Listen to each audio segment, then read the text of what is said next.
Voices of Dual Language Education, the show where we share our dual language experiences.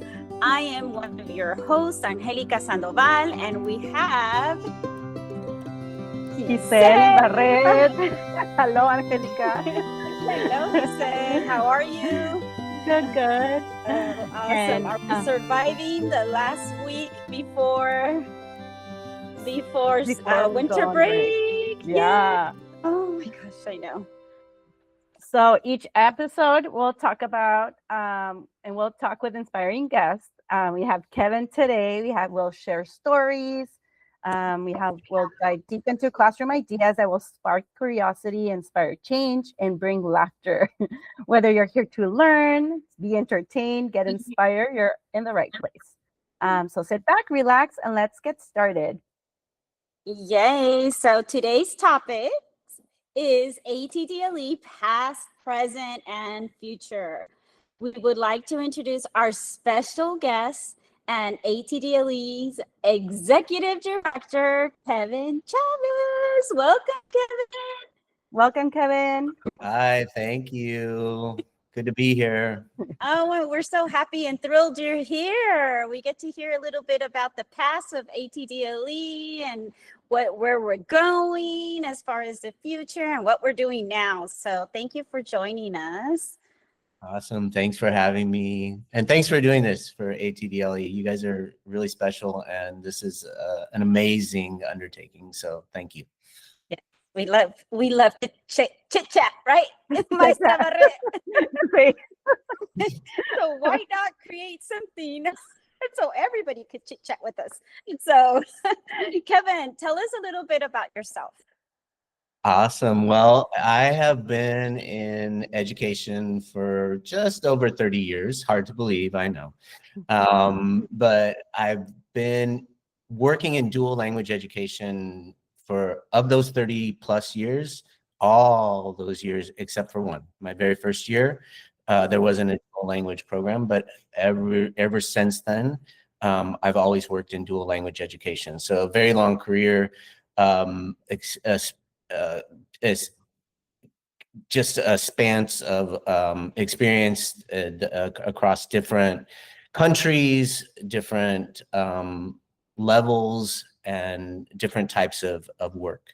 So I was a classroom teacher. That was my first position in dual language education. I was teaching in Argentina in a dual program. Yeah, so it was a Spanish and English program. Interestingly enough, it was a British curriculum. So I had to learn the nuances of British English as compared to North American English. So I worked there for 5 years, and then I came back to the United States and came to California and started in what was at the time a developmental bilingual program that was transitioning into a two-way bilingual immersion program. So that's where I got my start. That's where I met Rosa all those years ago, and have been connected to ATDLE ever since. I've also worked at the site level as a classroom teacher and an instructional coach, and then I worked in San Francisco Unified School District as a TOSA, teacher on special assignment, supporting all of the dual language programs, all the different languages, and worked my way into administration and was the director of the Multilingual Pathways Department, overseeing all of the world language and dual language programs and all the services for English learners in the district. When I left there, I went to a charter school, which is Thomas Edison Charter Academy in San Francisco, and I was the principal there for 6 years. It was my first experience in leading and really examining closely a 50-50 model, which was something that was different, and I really appreciated that experience and the growth in that opportunity, and was able to work with ATDLE, Rosa and Catherine Lindholm Leary at that time to really get some research behind 50-50 and some guidance for our models. I left there 2.5 years ago to become the director of executive director of ATDLE. And I'm also a founding member, which we'll talk a little bit more about later. But when I'm not working, I like to work out. I like to spend time with my dog, Nikki, and I like to cook. And of course, if you know me, if you've ever seen me at one of the conferences or out and about, you know I love to dance. Yeah, you have to watch some of the videos, right? That we have on Instagram. We have evidence of that. Yeah. We have so much. It is documented. Yeah, it's documented.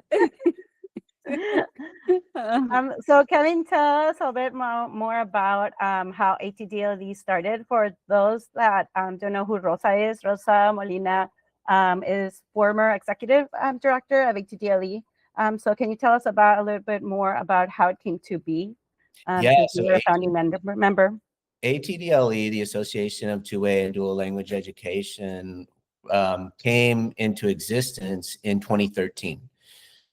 So we've been around for, a good amount of years now, but we've actually existed for a much longer time. So think about this year, it's going to be the 34th annual National Two-Way Bilingual Immersion Conference. Well, we've been doing this work for that many years plus, right? So we existed before we were ATDLE as Two-Way Chavez. So we were a part of the Chavez organization here in California and really doing the same type of work, but with the scope of really supporting our programs here in California. But at the same time, we were being called to the table to support programs all throughout the United States and even outside of the United States. So at that time, the board, which I was a part of as Two-Way Chavez, made the decision to create ATDLE as a separate organization so that we could have that reach beyond California and really position ourselves as a national and even in that time international organization that supported two-way bilingual immersion programs and dual language immersion programs. So that was really the impetus of becoming ATDLE at that time. So it was a very difficult decision for our organization to make because we were very committed to being a part of Chavez, but we knew we needed to grow and expand beyond what were the constraints at that time of being a California association to support bilingual education and specifically two-way bilingual immersion. And how difficult, I mean, you feel comfortable. It's like when you switch schools, right? You feel so comfortable around your staff and the routines and the structure. And then now you had to create something, probably taking the same structures, but creating something different to really reach out nationally, right? And so, wow, I really commend the bravery of doing that, right? Yeah, it was a tricky transition. It wasn't easy. It wasn't easy at all. But it did open a lot of doors for us. And we were really fortunate to rely on our partnership with Dual Language Education New Mexico at the time, who kind of supported us while we were transitioning to this national organization. And Kevin, throughout the years, how has since that breaking point, right, or since starting that new generation, it's like, how did ATDLE evolve through all these years? And what is the focus? I know you said nationally, but I know we do work around our nation. You travel a lot, Kevin. He lives with his suitcase and he's going here and there. Like, how do you support programs, not nationally, local, at the district level, at a school? What is ATDLE? Oh my gosh, we're ready for winter break, guys. We are. Yeah. Yeah. How do you support our two-way immersion programs out there? Yeah, I think when I think about how we've evolved, I think really our intentionality around partnerships with other organizations that are doing the same or similar work throughout the United States, whether they're regional organizations or national organizations, we've been very intentional about building those relationships and being really focused on alignment across how are we defining our different types of programs that live under the umbrella of dual language bilingual education, right? So we have heritage programs, we have one-way programs, we have two-way programs, we have developmental programs, right? And within those programs, we have different models, right? So I think that's been the most important area of growth and focus for us. We are part of the steering committee for the National Dual Language Forum, which is a conglomerate of different organizations that, again, do the same or similar work to what we're doing. And one of the key areas of focus right now is that alignment, is that clarity, is that defining of what is and what is not dual language immersion, right? We're working on that steering committee. We work with our partners, Cal and ND, the new Dual Language Education New Mexico, and WIDA. That's the steering committee. Those are the main people who are organizing the efforts right now. That happened several years ago and was part of what Rosa was a key member of, that kind of forming that organization.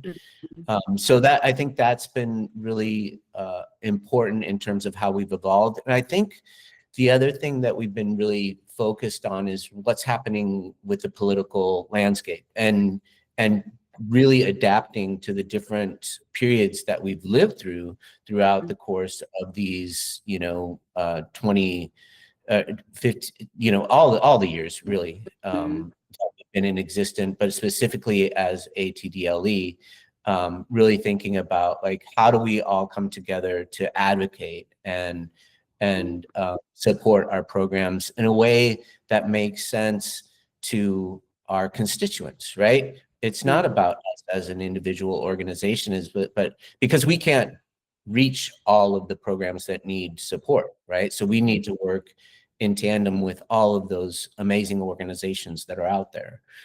I think the other thing is that we've been really intentional about growing our board.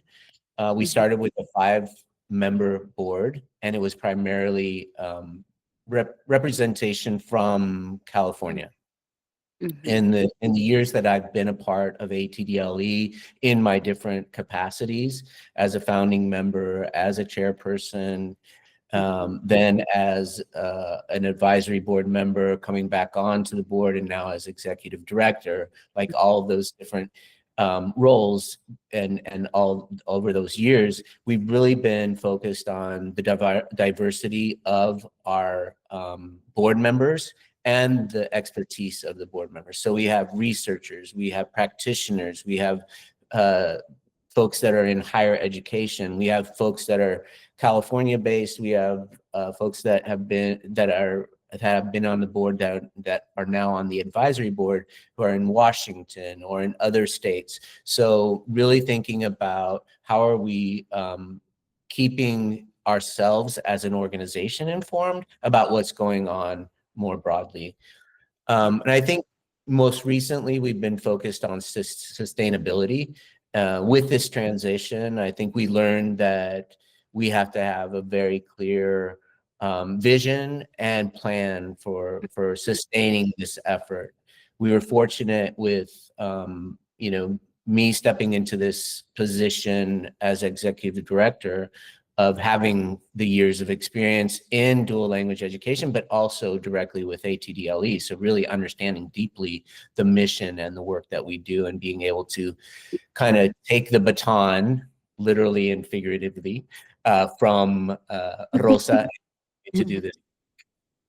No, and I appreciate the fact that you're speaking to other organizations so that we can think alike, right? And be vertically aligned with each other and our practices and what we relay that message to our schools and districts and stuff.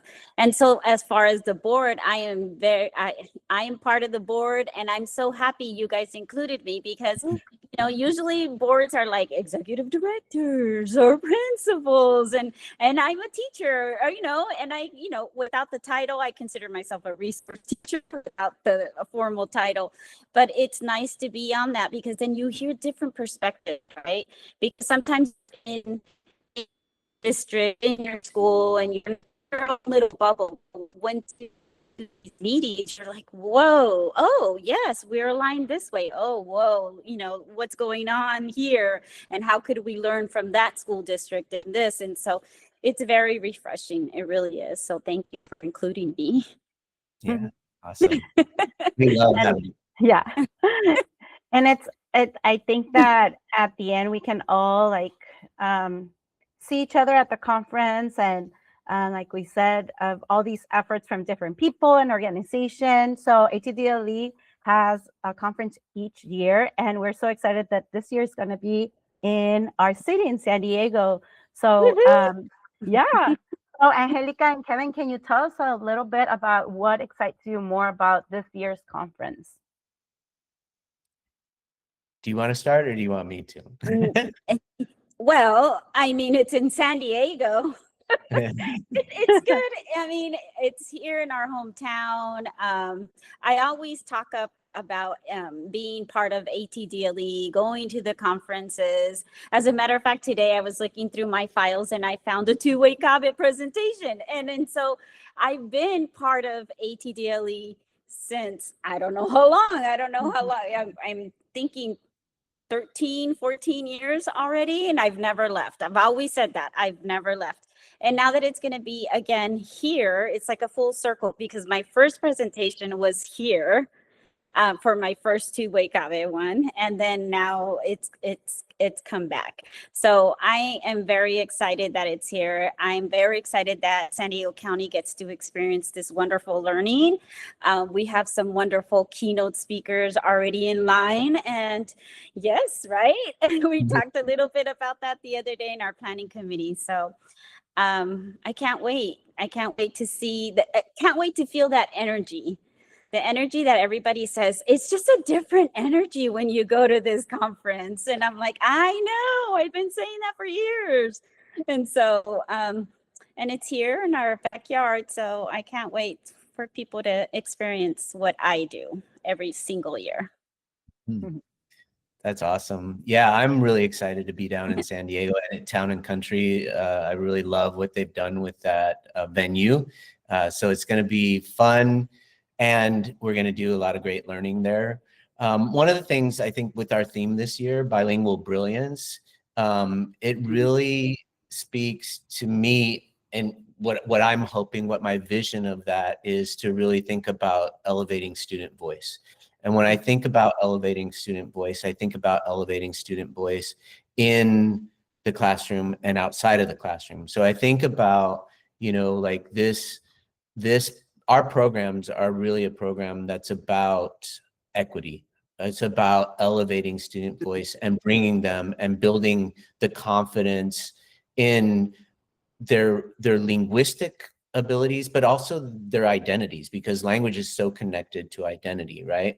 So I'm really excited about that in terms of the messaging that we'll bring with some of the keynote speakers that we'll be highlighting with Pedro Noguera and with Dr. Fabiola Bagula. So I think they're really going to nail that one, hit it hard, and really help us frame the conference in that sense. I'm also really excited about our other keynote speaker, Jeff Sweers, who's going to really give us the strategies that will lift our students in terms of their confidence and their ability, and giving us structures to put into play in our classrooms so that that students are moving beyond kind of like that turn and talk and like sharing that one sentence, and really building on each other's ideas and engaging in academic discourse. And so I'm hoping that that's a big part of what the breakout sessions will be about, and the work that we're going to be doing there.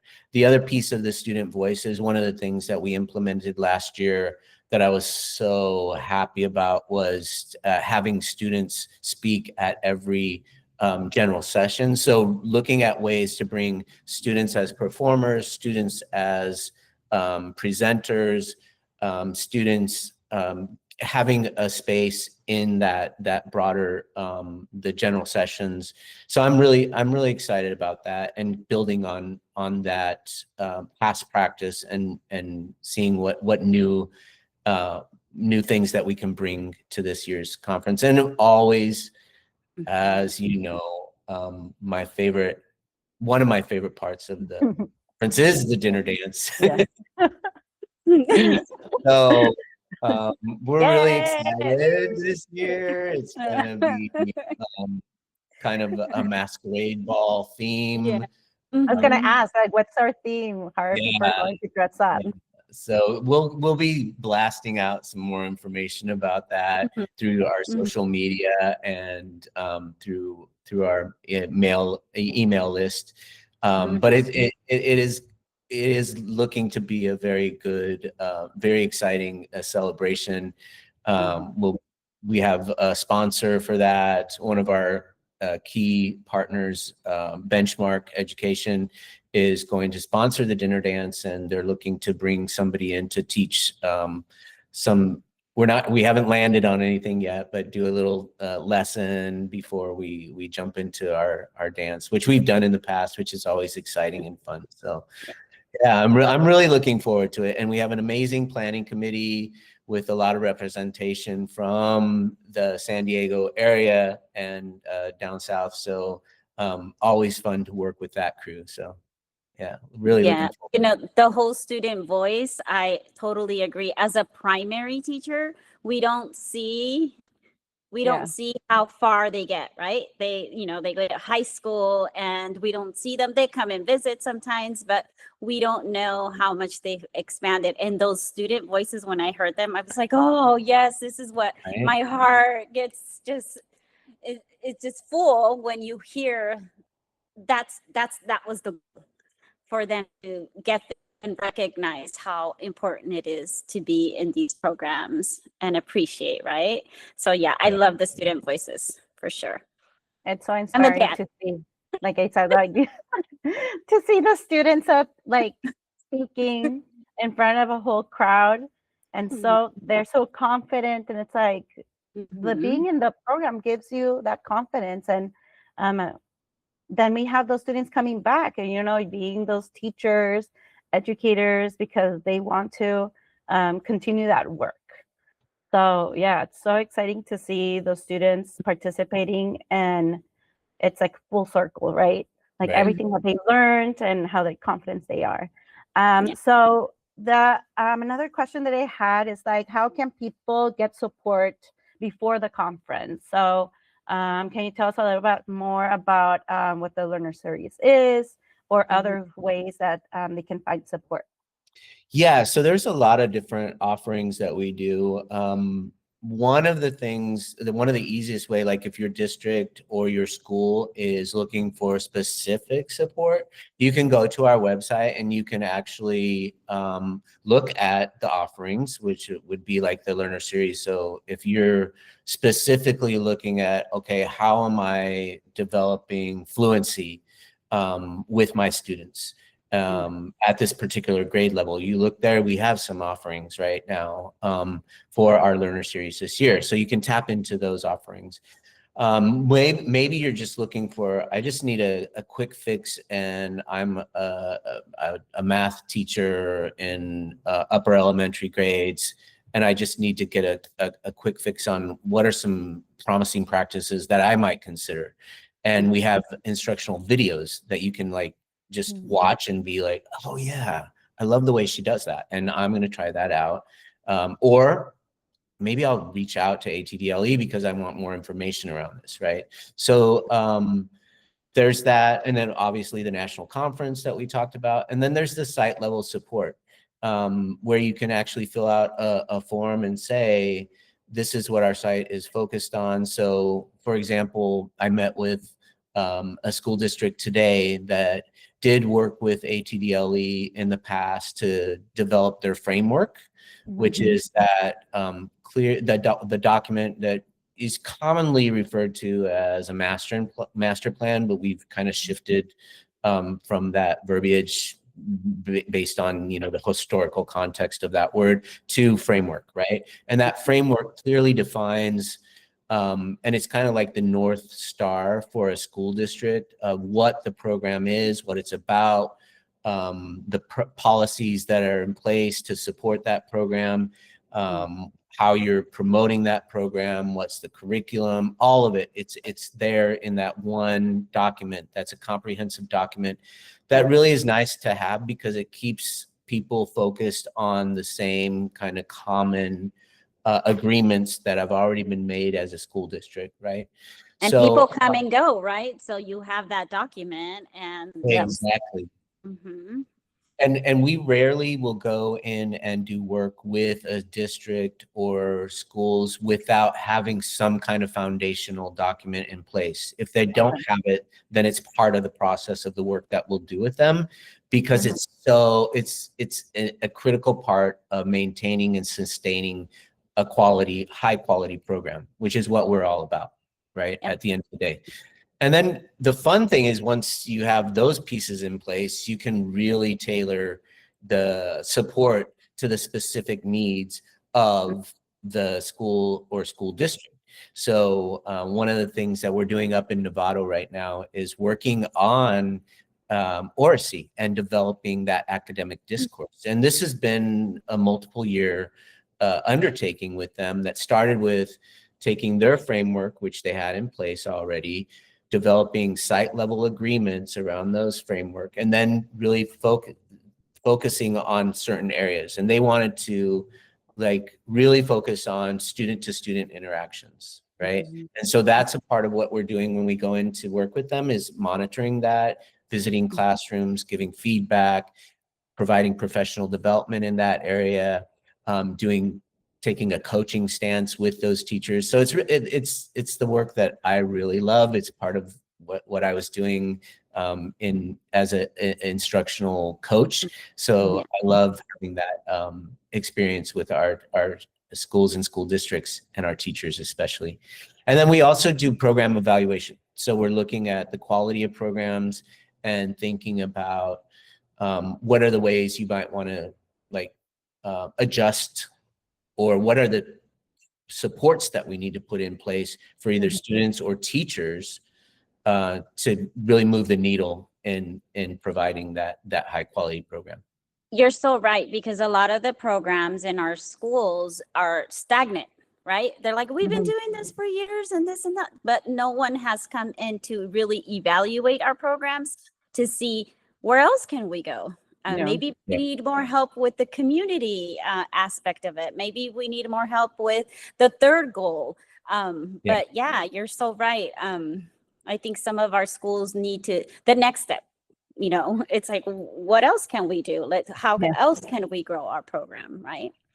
Just continue that learning, right? Instead of just like settling, it's just it's like we have to evaluate this program and look at our needs, because the population of your school can change. So so I love that there's so many different options that ATDLE offers.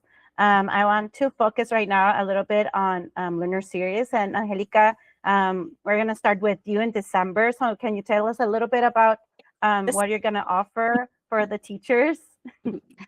Oh, you know what? I had to cut my presentation because I get so excited What I'm doing on Saturday, it's an hour and a half, and I keep reminding myself it's only an hour and a half, Angelica, you need to quit it. But I get so excited about the teaching and the learning and what's happened in my classroom and how they can do it in my classroom. And I love to create resources. So I'm providing those resources so that people can take it on Monday and start using them, right? And so it's a lot of learning around phonemic awareness and why that's very important. And one of the things I really want to highlight is really training the ear for our kiddos. We go into kinder or TK, just start teaching them letters and sounds and this and just letters, or here's the symbol of an A, and the kids see a squiggly line they really don't know. And I really want to talk to teachers and say, train the ear first. Let them hear different sounds and let them categorize those sounds before you start giving them oh, and then that just kind of, and you see, I'm getting excited about this. Yeah. I'm so excited about. So phonemic awareness and phonics and just a lot of examples and fun, interactive learning, very open, like the way you see how I am right now. It's not formal, just let's talk, let's share ideas type of thing. So yes, that's this Saturday. This Saturday 13th, for an hour. Yeah. And then the next one is either fluency or writing. I think it's fluency is the next. So it's the next step after phonemic awareness and phonics. Then we go into fluency. And how do we develop that with our kiddos? And so, yeah, I'm excited. Yay. Thank you so much for sharing. I'm excited for everyone that's going to. Yes. Every time that we go into your presentations, we can see the room. Everybody's so excited and ready to just apply whatever you have to show us. Yeah. So with all the videos that you show, or your just the resources that they can take and quickly they can use it in their classroom. So thank you so much for sharing your presentation, a little bit about your presentation today with us. Yeah. And to end our podcast, it goes so fast, doesn't it? Yeah. It does. Wow. It's like sharing. It's like we're chit-chatting. But one of the things, I'm such a nerd. You already noticed that. But I am a nerd, and I love to read those educational books. Like as soon as somebody says, oh, this title, I am on Amazon trying to order the book. What is a book that you recommend our listeners right now on dual language education, either starting a program or continuing what they're doing already in their school? What is it that which book would you recommend? Well, I'll go back to something that I was talking. Well, it's related to the theme and one of our presenters. I'm going to talk about Jeff Swear's academic conversations book. I bring that up because I think it's the one thing where when we go into classrooms as part of the work that we're doing, whether it's to gather baseline data around what's actually happening in our programs, or to monitor, for example, like the example I gave with Novato, where I go in and I will meet with provide professional development, and then we'll go in and we'll visit classrooms and we will see like what's the impact, what's actually happening, and how are we shifting teacher practice. So one of the areas that I feel like when we're going into classrooms that needs most attention is that developing the student to student interactions, and meaningful interactions, and interactions that go beyond the pair share, right? The turn it back. Right? It's like, how are we building on each other's ideas? Like we've been doing in this podcast, right? And it comes natural because we've developed that skill. But in our language programs, it's not inherently like intrinsically, like it doesn't exist on its own. We have to develop it. We have to build the muscle around it, right? We have to move that out. And so I'm going back to that and pulling a lot of the resources that I'm doing work with in the school districts. So again, I encourage that as one of the books that you might pull from your shelf, dust it off if you have it there, or get it if you don't. And then also take advantage of when you're at the conference to be at that general session, which will be day 2, to hear from Jeff, because it is one of those presentations that he will give you actionable next steps, right? You'll leave there with something you can try out in your classroom and plan to try out next year, or if you have more classes during the summer, or wherever your next opportunity is. And then he's also going to do a master class after that. So in a breakout session. So it'll be an extension of that keynote. So yeah, I think that's the book that I would recommend right now, just because it's like I have it at my fingertips 24/7 these days. Well, yes, it's in my Amazon cart as we speak. No, just kidding.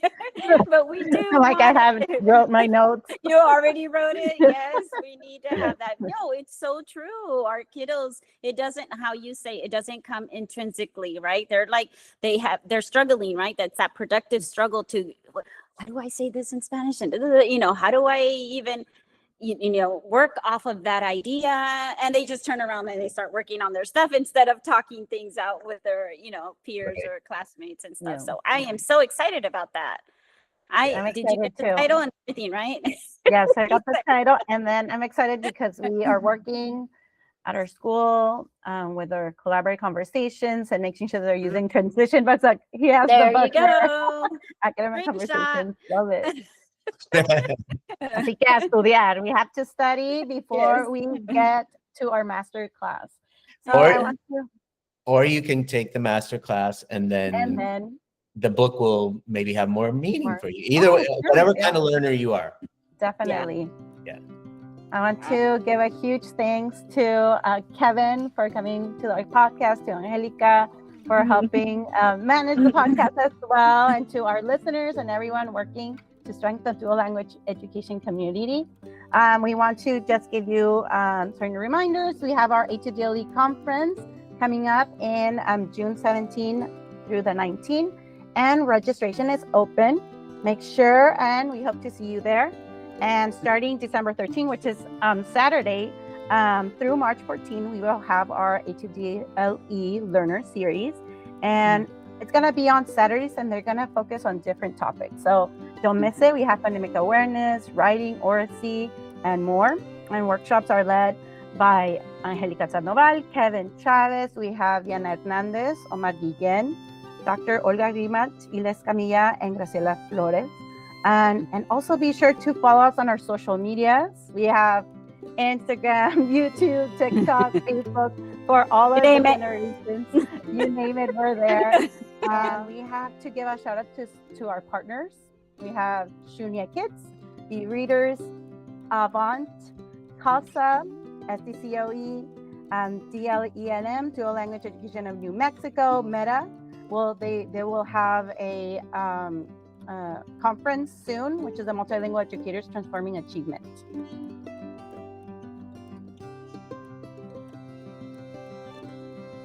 Yay!